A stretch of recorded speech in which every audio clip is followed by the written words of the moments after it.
Pois é, meus amigos, eu fiz um vídeo aí com esse tema de robô versus humano. Muitas pessoas me disseram que o robô supera o ser humano e que a inteligência artificial vai dominar o mundo.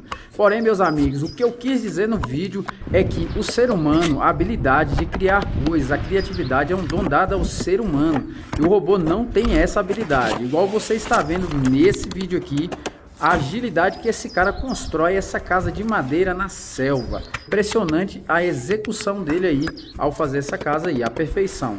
O robô pode superar o ser humano em alguns aspectos. Por exemplo, em uma fábrica o robô pode ser mais rápido, mas o dom de criar, a criatividade, isso pertence ao ser humano.